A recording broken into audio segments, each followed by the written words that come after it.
Welcome to Engineering Influence Podcast from the American Council of Engineering Companies. We are coming to you live from our 2022 Fall Conference in beautiful Colorado. And today, if you were not here, you missed a fantastic presentation from Amy Webb. She is a futurist. She is also the CEO and founder of Future Today Institute. And she gave us a fantastic overview of really how to reprogram our minds to think about, as you put it, the white spaces in not just focusing on the obvious things and getting kind of used to flying cars as an example of pretty much why we keep on reinventing the future and kind of rewiring our minds to think about what else is possible and what else is out there. And there's a lot to cover. And I know, want to make sure that we stay on time here. So really, the first question I have, how many do you usually speak to? How many times have you spoken in front of like an audience like this? Of engineers? Yeah, a bunch of times. Yeah. Do you see the same kind of response from the audience when you start talking about these things? No, this audience of engineers was much more lively. Yeah. They laughed. Well, these are the business guys. These are the guys who, listen, I always love talking to engineers because I feel like it's a place where I can make an impact. Yeah. The type of thinking I do is orthogonal, meaning sort of jumping off from different places, seeing where we get. And I think engineering tends to be more linear thinking. So it's a little bit of I think it was a challenge. Can I convert people over to my way of thinking? And I think you come at it with a very good background with this audience. Your background's in game theory and economics, which is its own interesting area of things to explore. But you kind of brought up your husband and at the time boyfriend when you were dating him, and he kind of wanted to be an engineer, and he thought about Tony Stark. Yeah. And Tony Stark being the ultimate engineer. Yeah. And then I always think about Tony Stark as the ultimate futurist, as the person who could see the white spaces and say this is how the future is going to be, and actually move towards that. And you make the point that to be a futurist, you're not a prognosticator. You're simply trying to figure out the signal to noise and like where do you need to go. You brought up a couple of areas of disruption with which could affect the engineering industry. First being extended reality, and you brought up the great, amazing news that came out of Meta that now everyone has legs. Right. Let me ask you a question about extended reality. I mean, really, do you see this? Everybody remembers the first iteration of this, Second Life, right? Way back when you kind of got in there, and then you got in and you're like, what am I going to do here? Right. Facebook, now Meta, and a lot of companies are really doubling down on the metaverse. Apple, other companies are instead doubling down on augmented reality or that extended reality. Where do you see the industry going? And do you think that there's going to be a point where one's going to win, or is it going to be a situation where they kind of merge together? Right. So I think we're just in the midst of a transition. So there have been 3 iterations of the web. Web 1 was early days of the internet. That's TCP/IP protocols, just being able to move information around. But it was very much one-to-one. Web 2 was about one-to-many, or even the beginning of decentralized protocols. We're just moving into this next iteration of the web, which is distributed, interactive, and in some cases embodied. So it's just like we're just moving along on a trajectory. And that includes things like blockchain technologies, things like that, augmented reality, and what I would call metaversal technologies, so spatial computing and things like that. Some of these technologies are not yet mature.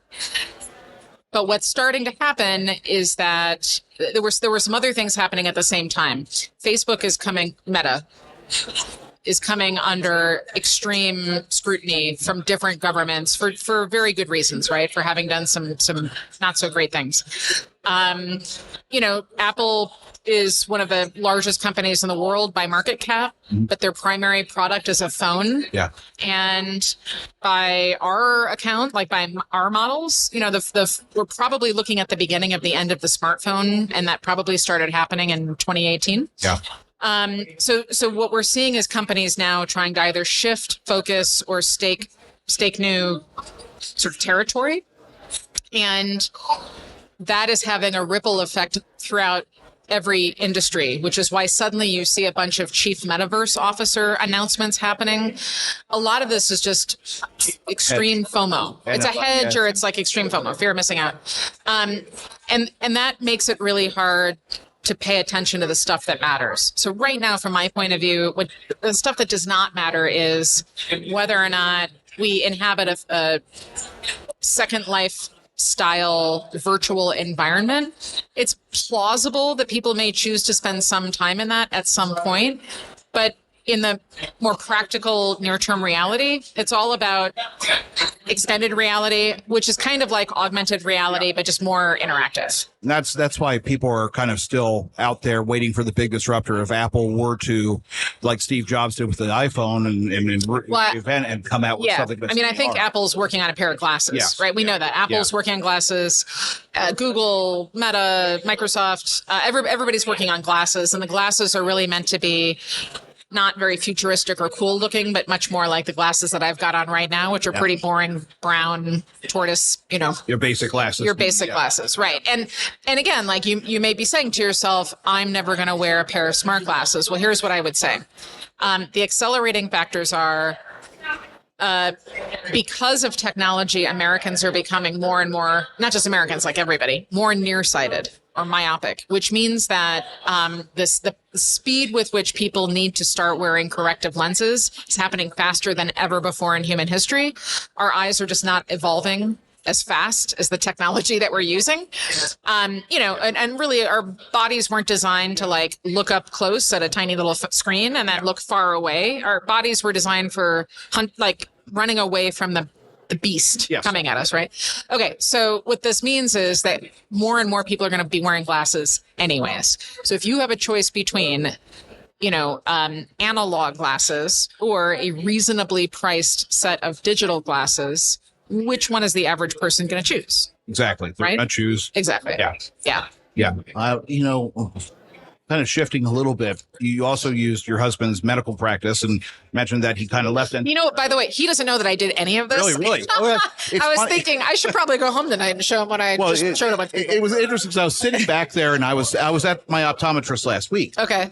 And interestingly enough, I switched to a new one, and it was like night and day because my previous doctor was the old model. Yeah. And you explained the old model of how you had to have the eye drops, you have to go in, and the new is I go into a room with a bank of machines, and I go from machine to machine to machine to machine.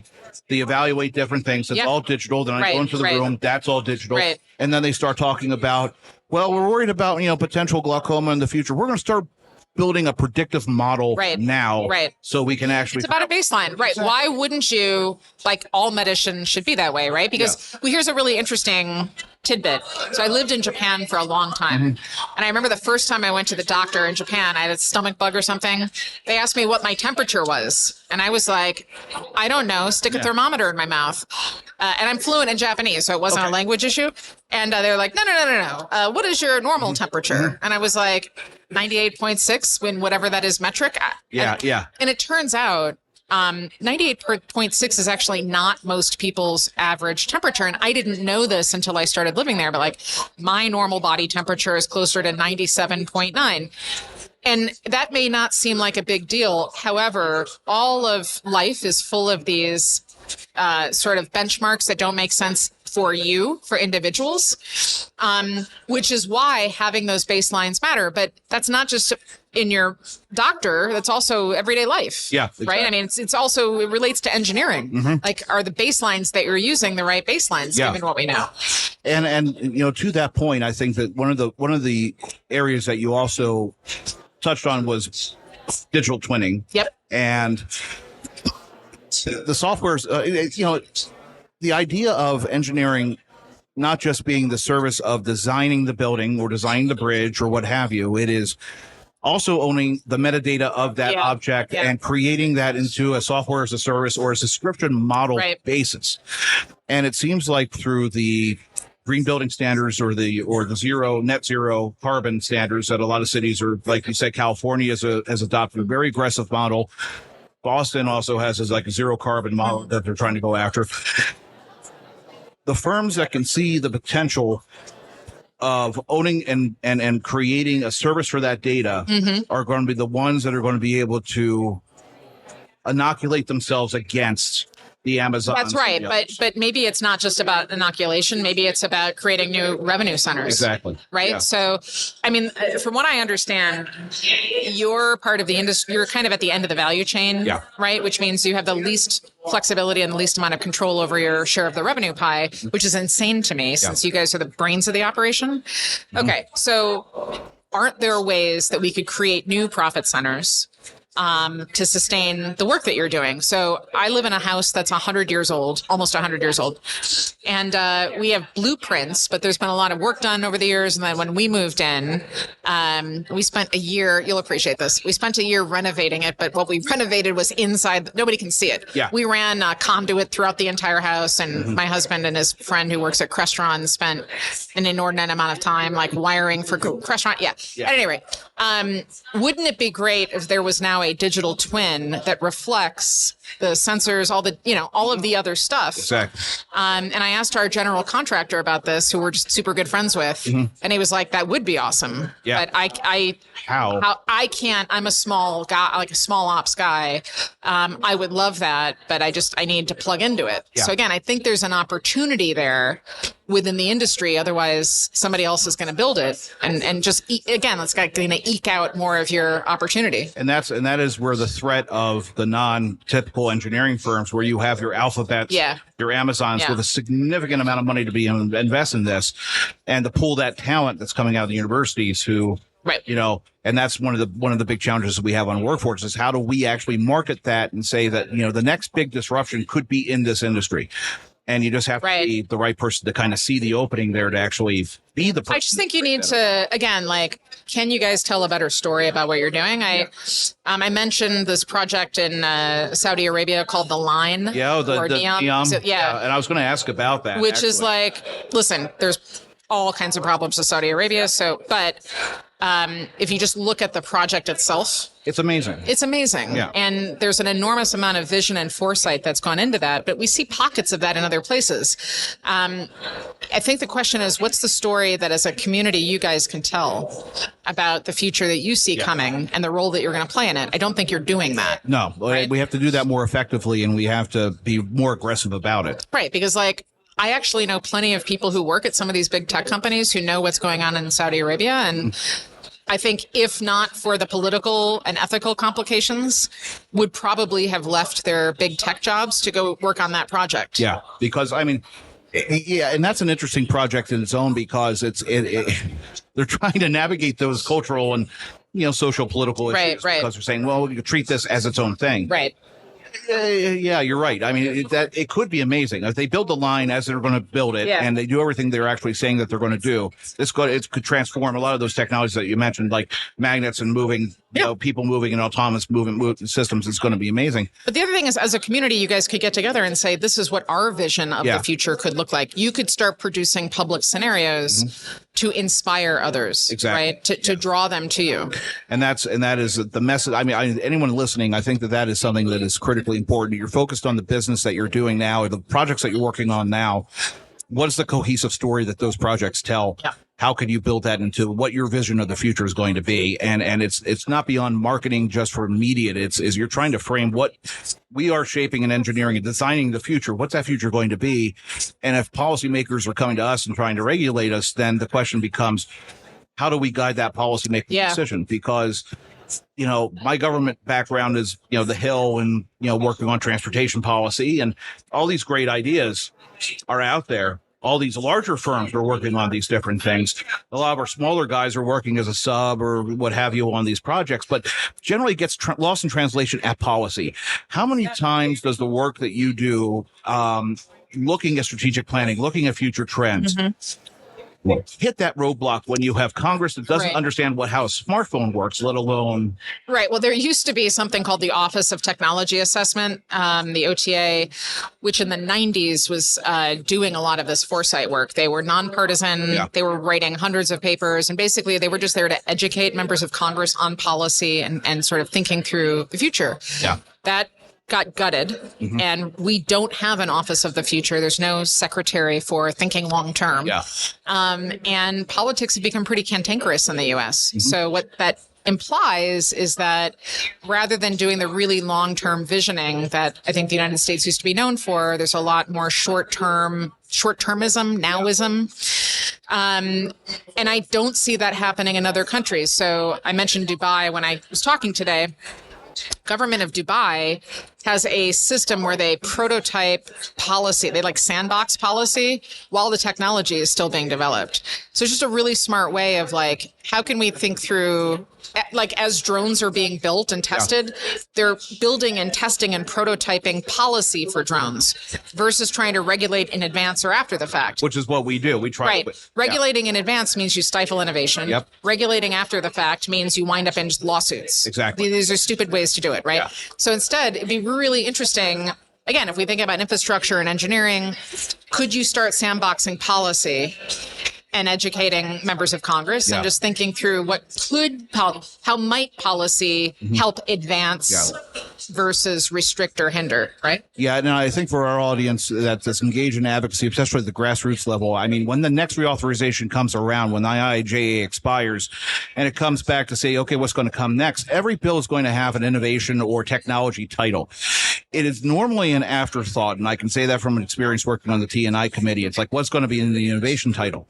And usually they do a grab bag of, okay, let's talk to Uber, let's talk to Amazon, let's talk to Google. Right, it's the usual suspects. Exactly. You have the opportunity to be able to say in that innovation title, this is what we're working on, this is what you need to be looking at, because we've been doing, for example, Vehicles Mile Traveled. How many test projects have we been doing over the past, I don't know, 3-4 decades to try to get this to work?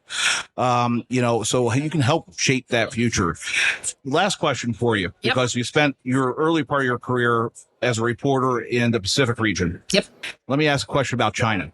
Given the current situation in Europe, given Russia and everything else going on in Ukraine, do you think this is an opportunity that China's looking at saying, okay, we're going to break away from Russia. We're just going to completely now we are going to be that second hegemonic power, and we are now going to go from long term into putting stuff into action? Well, China's already done that, right? So, I mean, I think by every account, outside of oil, Russia's not really contributing anything. So, I mean, listen, China, literally, as we were meeting, the Chinese Communist Party is having its every 5 years it has a meeting. They make decisions. There's a leadership shakeup and change. It's very likely that Xi Jinping, if the vote hasn't already happened, and I'm using air quotes for vote, he's definitely going to get another 5 years, which puts him, it's very unusual for a Chinese leader to serve that long. He's got very bold long-term visions, not just about Taiwan statement about what Hong Kong has done, now Taiwan. Right. So there's that happening, but there's also something called the Belt and Road Initiative. And the BRI was sort of pitched as an infrastructure plan along the old Silk Road route as a means of increasing trade. And, so there's a lot of building roads. There's a lot of building infrastructure, bridges and things like that, particularly in Africa. But this is also a debt for construction play, which means that I think what we're, it's a territory grab too. It is. So a lot of these countries lose leverage over time. And listen, I travel all over the world a lot. I am increasingly, especially pre-COVID, some construction has slowed down, but like all those construction signs, all those sites, it's Chinese, right? All of it. All of it. I remember being in Dubai somewhat recently, and like that, the labor for everything there is Chinese construction. I was in Antigua, and there's a sign in Chinese construction saying this project brought to you by the Republic of China. So I think it's important to note that in every industry, China's having an enormous impact. You've probably heard of DeepMind's protein folding system. Baidu has something similar. There's a couple of generative stuff happening in AI from OpenAI and from Google and others. China has that too, right? So And then again, when it comes to infrastructure and engineering, they're setting their own standards. So I think we're looking at a world that's quickly becoming bifurcated.